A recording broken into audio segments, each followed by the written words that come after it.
또 우리 재정연 대표로 이우경 형제께서 지금 잠실 교회, 우리 서울 교회에 뭐 이렇게 나눠진 것이 이제 2017년도부터니까요.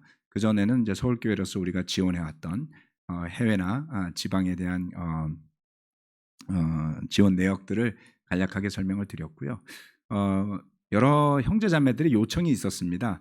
이런 내용들을 좀 형제자매들이 알 수 있도록 설명을 해주면 오해가 없지 않겠느냐라는 부분이 있어서 특별히 특별 헌금을 앞에 두고 재정위원회에서 준비를 해서 잘 설명해 주셔서 감사드립니다. 자, 오늘은 제가 설교 말씀을요, 성령에 이끌리는 삶이라는 제목으로 말씀을 나누고자 합니다.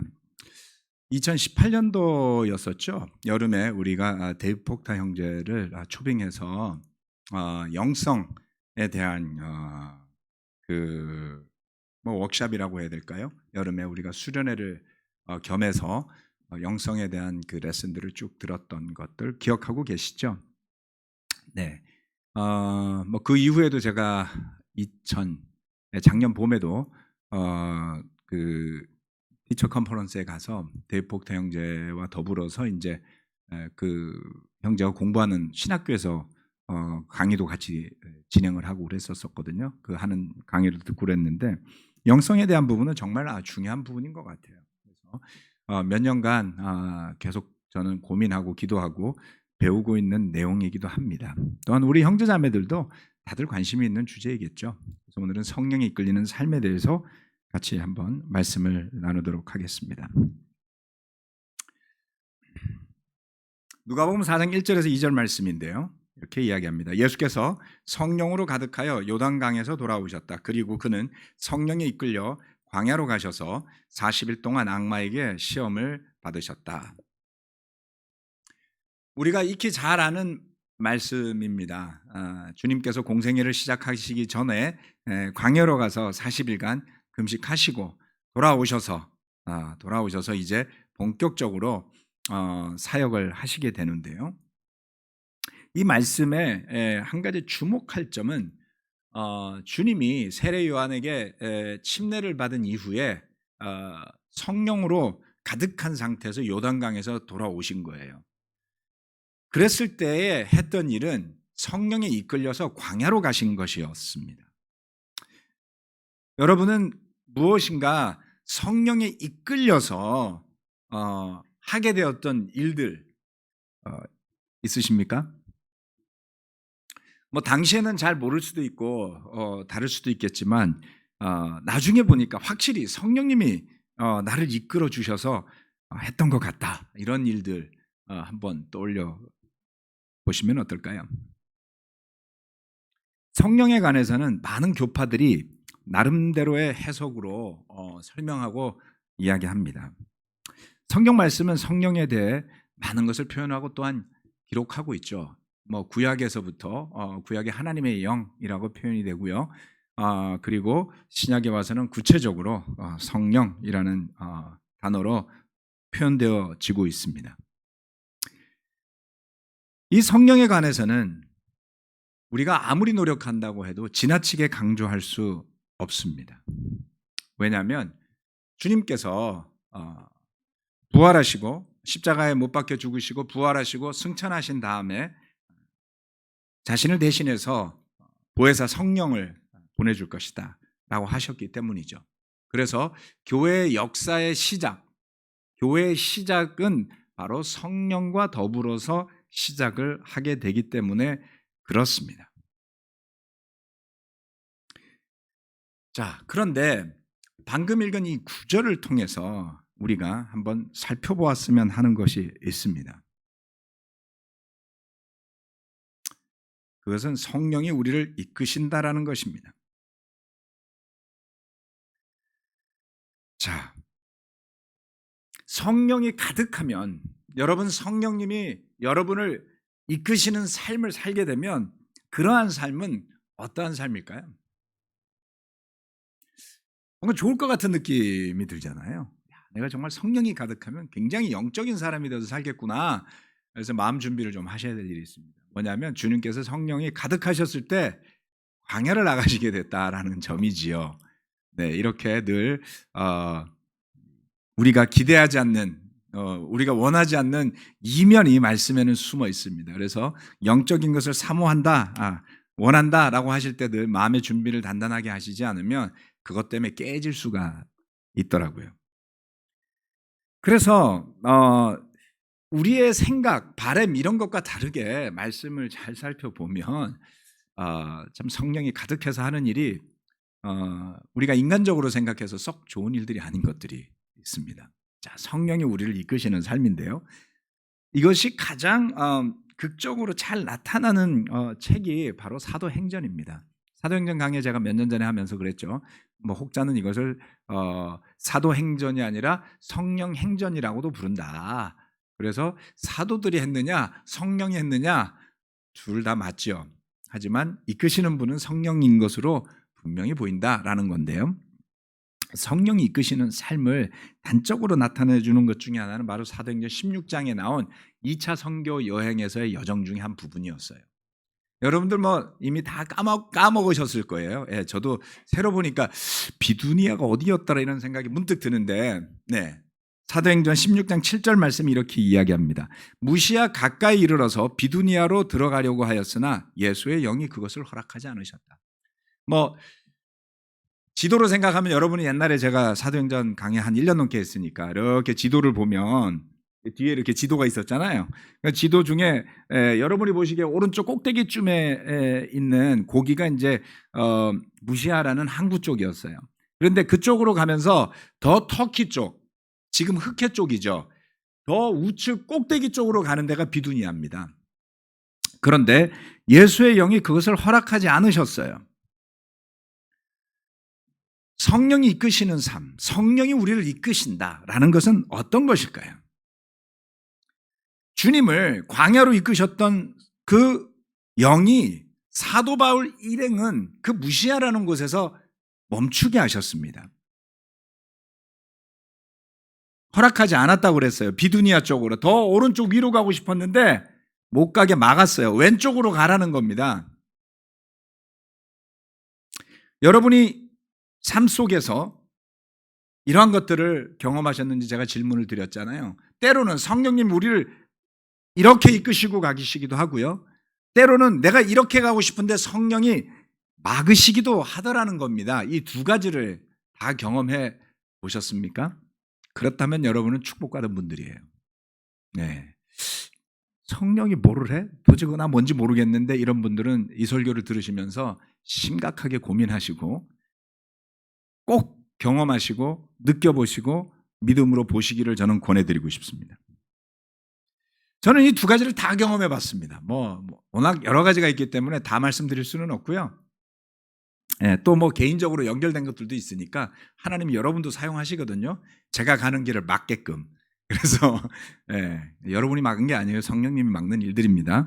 그래서 여러분하고 관계없는 거를 하나 말씀을 드리겠습니다. 제가 동경에 선교사로 갈 때에 뭐 선교사란 말도 거창했습니다. 사실 별거 없고 가서 동경에 있는 한국 미니스트리를 좀 맡아서 일해라 이런 이야기였죠. 그래서 저는 갈 때 1년만 이야기를 듣고 갔어요. 제가 이 이야기를 나눈 적은 있었는데요. 총괄적으로 설명한 적은 없었을 겁니다. 그래서 가서 비자를 딱 받았는데 여권에 비자가 3년이 찍혀 있더라고요. 뭐 3년이건 말건 저는 1년만 있다 올 각오로 갔으니까. 그래서 가서 일본어도 공부하지를 않았습니다. 뭐 굳이 할 필요 없잖아요. 그렇죠? 저는 한국 사람들을 대상으로 하는 거니까. 그런데 1년이 지났는데 오라는 사람도 없고 가라는 사람도 없는 거예요. 일본 생활은 딱히 마음에 안 들고 제가 굉장히 토속적인 사람이거든. 제가 뭐 영어를 좀 한다 그래서 제가 뭐 입맛이 뭐 취향이 뭐 외국적이고 전혀 그렇지 않습니다. 저는 소세지도 잘 못 먹고 치즈 먹으면 구토가 나오고 그런 뭐 시골 사람 같은 느낌이죠. 일본에 갔더니 음식도 힘들고 문화도 맞지 않고 친구들은 죄다 한국에 있고 향수병처럼 빨리 한국에 가고 싶었어요. 근데 아무도 오라 그러지도 않죠. 그래서 그렇게 지내다 보니 어느덧 3년이 흘렀습니다. 비자를 갱신하는데 3년을 또 주는 거예요. 아, 하나님의 뜻이 여기 있구나. 나 언제 한국 갈 수 있을까라는 생각으로 계속 있으면 안 되겠구나라고 해서 그 시점에서 제가 결정을 내렸습니다. 주님, 제가 저의 뼈를 일본에 묻겠습니다. 그래서 그 옛날 그 동경교회 코리안 미니스트리에 있었던 사람들이 뼈를 묵을 각오를 해라 뭐 이런 표현들을 굉장히 많이 쓰거든요. 아무튼 그 결심을 제가 나누었습니다. 그랬더니 그때부터 미니스트리가 본격적으로 성장하기 시작했어요. 참 놀라운 경험이었습니다. 이렇게 하나님의 뜻에 순종한다라는 것이 내 뜻을 따르는 것이 아니구나. 그래서 아무 생각 없이 열심히 잘 있었는데 또 다른 3년이 지나고 나니까 이제 애도 둘 태어나고 예배당에 형제자매들도 모여서 한 100여 명씩 예배도 드리고 차이니즈 미니스트리도 돕고 그것만으로도 저는 충분히 바쁘고 감사했는데요. 이젠 또 한국으로 가래요. 별로 가고 싶은 생각이 없었어요. 그 시점엔. 왜요? 여기서 죽을 때까지 봉사하겠다. 미션을 위해서. 그런 각오를 하고 있는데 가라 그러면 모든 셋업이 다 돼 있잖아요. 그렇죠? 이 교회는 어떡하지? 이 형제자매들은 어떡하지? 그런데 하나님의 뜻이 돌아가는 것이구나 라고 믿었기 때문에 주님이 그렇게 이끄시니까 저는 돌아왔습니다. 막상 귀국했더니 정말 불편한 것이 한두 가지가 아니었습니다. 첫 번째, 저는 성인이 된 이래로 사회생활을 해본 적이 없어요. 한국에서. 그죠? 신분 자체가 특수했잖아요. 네. 학교 졸업하고 군생활 5년 하고 그리고 동경으로 선교사로 갔기 때문에 돌아와서 동사무소부터 가서 하는데 내가 우리나라 시스템을 모르는 거예요. 네. 애들도 키워야 되고 정착도 해야 되고 너무너무 모든 게 불편했습니다. 제가 맡은 미니스트리가 형제자매들이 300명이나 되었는데요. 그 가운데 아는 형제자매라고는 정말 손가락으로 꼽을 정도였습니다. 몇 없었습니다. 이름을 아는 형제자매들이. 제가 그 300명의 이름과 얼굴을 매칭시켜서 외우는데 한 달이 넘게 걸렸어요. 1월 달에. 네, 눈도 많이 왔습니다. 그 해 2001년 1월에 목동에서 정말 눈이 너무너무 많이 내렸어요. 꼬맹이 데리고요.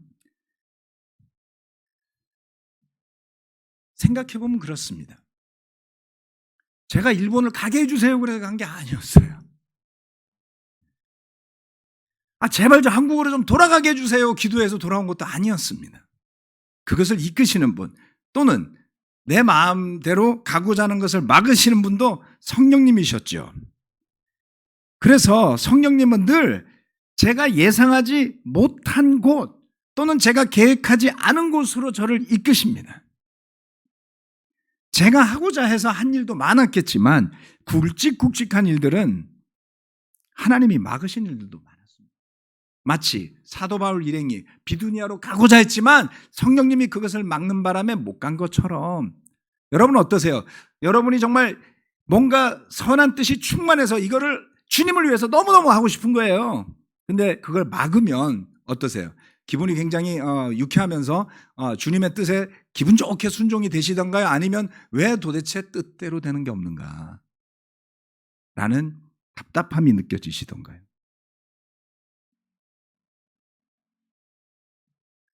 시간이 지날수록 그러한 것을 경험하고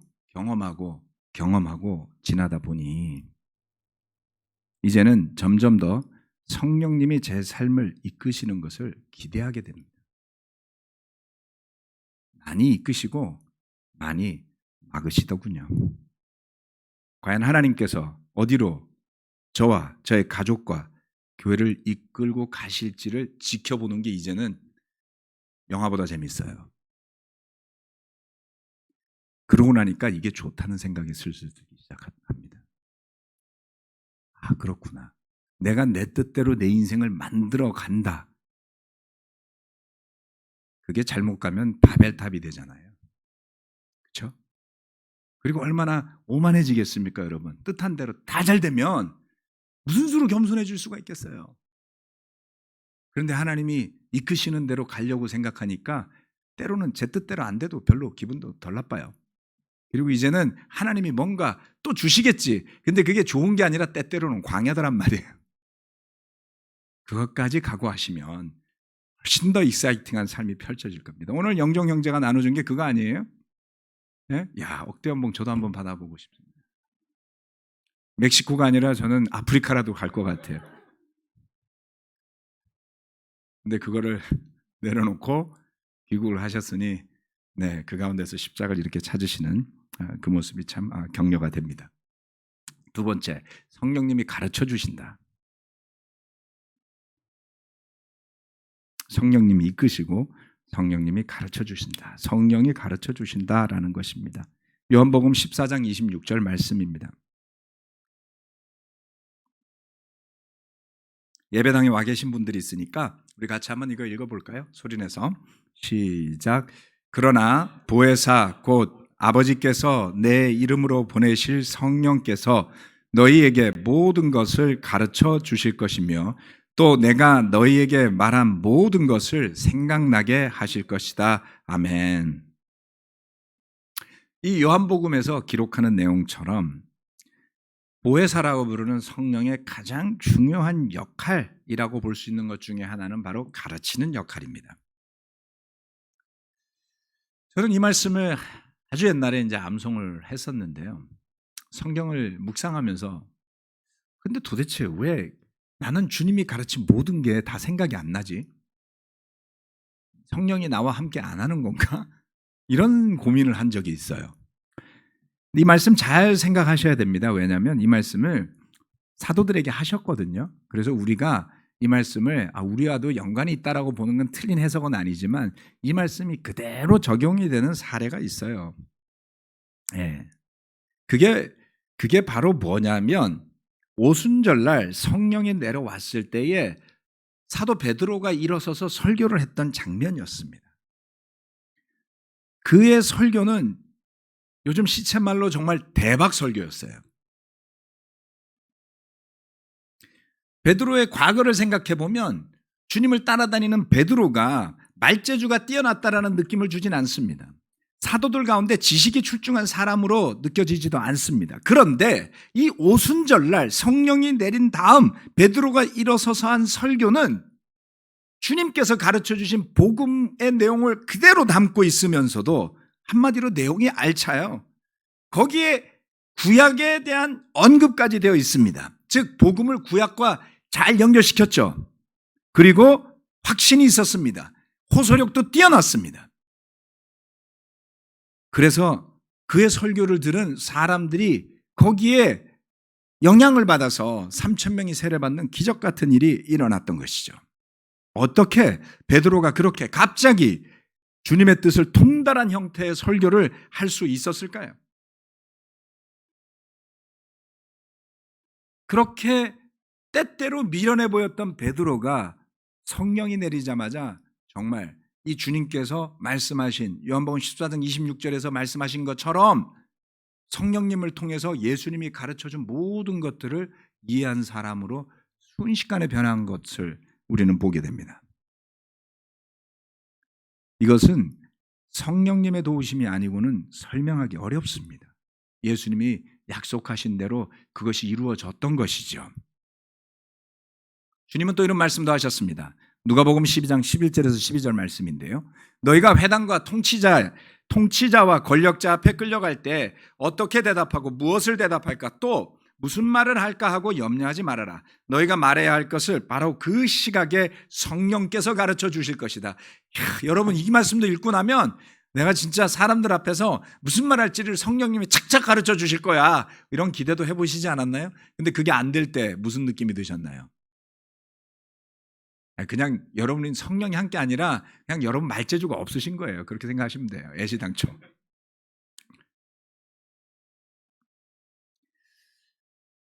이 말씀을 한번 생각해 보면 참 대단한 말씀이에요. 한번 생각해 봅시다. 저와 여러분이 제자로 살아가면서 때때로 어떤 한 순간에 말씀이 머리에 떠오르고 그리고 어떻게 행동해야 할지를 내 경험과 지식의 그 데이터에 비교해 봤을 때 이런 결론이 날 수가 없는 일들이 있죠. 그런데 성령님이 가르쳐 주었을 때 내가 해오던 것과 다른 선택, 결정을 했던 순간들이 있을 겁니다. 생각과 행동을 살펴봅시다. 우리는 어떤 때 어떻게 성령의 도우심으로 지혜로운 판단을 하고 생각을 하고 말을 하는 것일까요? 어떻게 그것을 구분할 수 있을까요? 살펴봐야 할 중요한 포인트가 있습니다. 그것은 우리가 생각하는 것, 내가 내린 그 순간의 결정이 얼마나 주님께서 말씀하시는 것과 일치하느냐라는 것입니다. 왜요? 성령이 무엇을 가르쳐주고 무엇을 대답하게 하는가라는 것을 살펴봐야 합니다. 그것은 내가 원하는 대로 말하게 하거나 내가 원하는 대로 일이 되게 하거나 생각하게 하는 것이 아니라는 것입니다. 성령은 하나님의 뜻에 합당한 것, 주님의 뜻을 가르쳐주고 그 주님의 말씀과 가르침에 바탕한 생각을 하게 하는 것입니다. 그래서 우리는 어떻습니까? 오로지 자기 이익과 관심사만을 향해서 생각하고 행동하고 말하고 살아온 사람들 아닙니까? 그런 우리가 주님의 뜻에 따라서 생각도 하고 말도 하고 행동도 하는 사람으로 변하는 것이죠. 그래서 어떻게 됩니까? 우리가 주님의 일, 주님의 사역, 미니스트리를 하는 사람들로 거듭날 수 있게 되는 겁니다. 자, 그런데 여기에 주의해야 될 사항이 하나 있습니다. 제가 두 가지를 써놨는데요. 성령의 이끄심, 성령의 가르침을 받은 사람들은 그것을 통해서 주님의 일을 하는 사람이 돼요. 그것을 우리가 흔히 미니스트리라고 부릅니다. 이것은 일을 뜻하는 거예요. 그렇죠? 섬기는 것, 그것을 미니스트리라고 부르는 겁니다. 우리가 흔히 쓰는 단어의 뜻이 그래요. 그런데 그 주님의 일이라고 하는 것을 한다고 해서 그것이 반드시 성령의 이끄심과 가르침을 따르는 걸까요? 아니면 주님의 일을 내 생각과 내 의지로 하는 걸까요? 놀라운 것은 성령님의 이끄심과 가르침을 받은 사람이 그 주님의 뜻에 맞게 미니스트리를 하는 것은 일치해요. 근데 이걸 뒤집으면 그것이 반드시 일치하지는 않습니다. 즉, 여러분이 전도를 하건 성경 공부를 하건 바이블톡을 위해서 섬기건 교회를 위해서 섬기건 심지어는 목사로서 섬기건 간에 그 일을 하는 자체가 여러분이 성령으로 가득 찬 사람이라는 것을 보증하지는 않는다. 우리 교회 역사가 그것을 증거하고 있지 않습니까?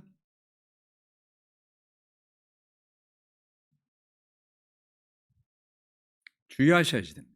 교회를 위해서 봉사하고 섬기는 것이 여러분을 꼭 영적인 사람이 되도록 보장해 주지 않는다. 사도행전 6장 8절로 10절 말씀 마지막으로. 스데반은 은혜와 능력이 충만해서 백성 가운데서 놀라운 일과 큰 기적을 행하고 있었다. 그때에 구레네 사람과 알렉산드리아 사람과 길리기아와 아시아에서 온 사람으로 구성된 이른바 리버디노 회당에 소속된 사람들 가운데서 몇이 들고 일어나서 스데반과 논쟁을 벌였다. 그러나 스데반이 지혜와 성령으로 말함으로 그들은 스데반을 당해낼 수 없었다.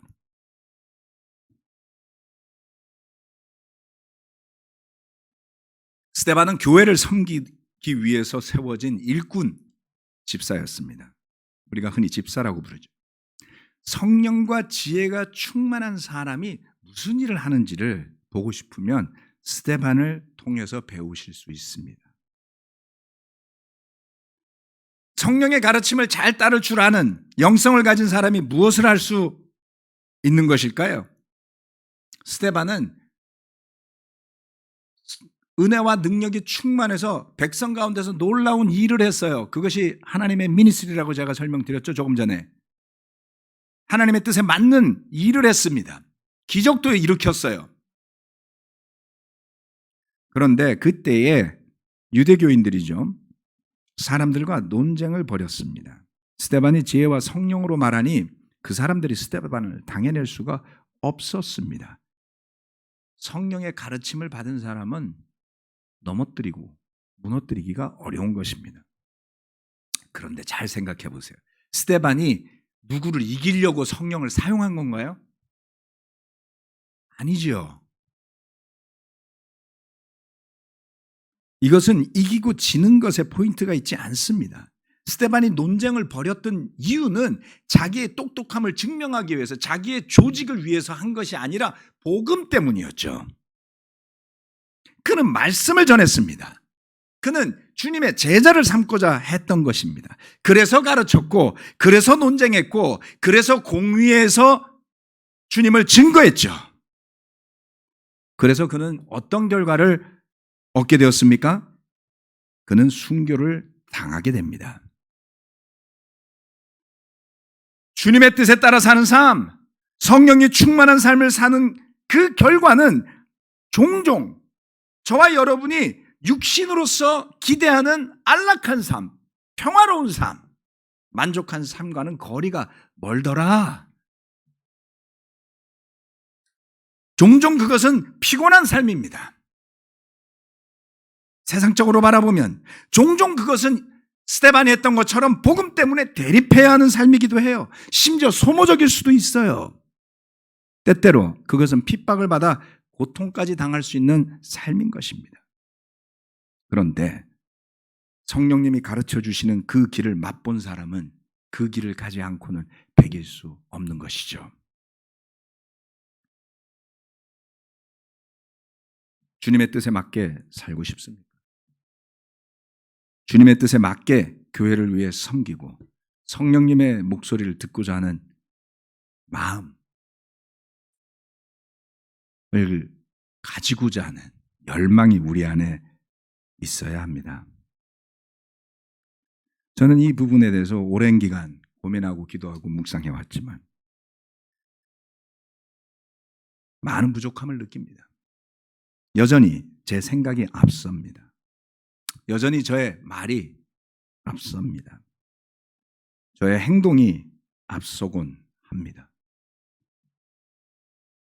함께 어우러져서 주님의 뜻을 이루는 교회가 되기 위해서 우리가 서로를 필요로 하는 이유가 여기에 있습니다.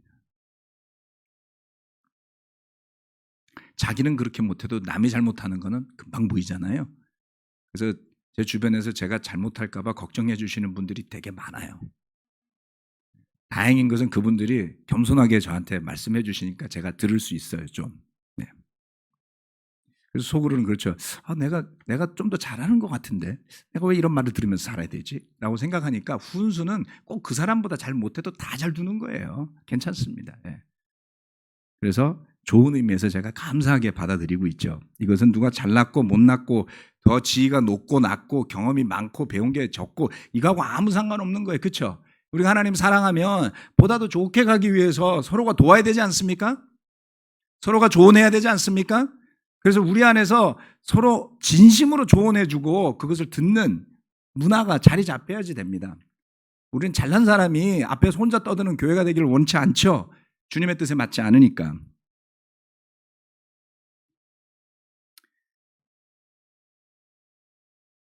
기도하면서 주님의 인도하심을 기다리고자 하는 열망이 우리 안에 있다면 주님은 늘 저와 여러분을 선한 길로 인도해 주십니다. 주님의 뜻을 이루는 길로 인도해 주시죠. 우리의 노력으로 완벽해지자는 것이 아니라 하나님의 뜻에 합당한 성령님이 이끄시는 삶이 되기를 열망하는 마음이 우리 안에 넘쳐나기를 바랍니다.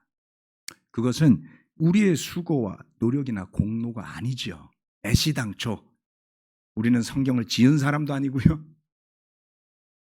우리는 우리 교회의 가르침을 만들어낸 사람들도 아닙니다. 누군가로부터 그것을 배웠고요. 말씀을 통해서 지혜를 얻었고요. 그리고 회개하고 침례받음으로써 주님의 이름으로 받음으로써 죄사함도 받았지 우리가 사해 낸 것도 아니잖아요. 우리가 받지 않은 게 아무것도 없습니다. 거기에다 더해서 성경 배우고 교회에서 좀 생활했다고 이제 이렇게 가르칠 수도 있고 말도 하는 지경에까지 왔어요. 그렇다고 해서 우리가 대단한 존재는 결코 아닐 겁니다. 우리의 수고와 노력이나 공로가 아니라는 것이죠. 주님의 인도하셨기 때문에 저희를 사용하셨다고 해서 그것 때문에 우쭐해지고 그것 때문에 올라서고 하지 맙시다.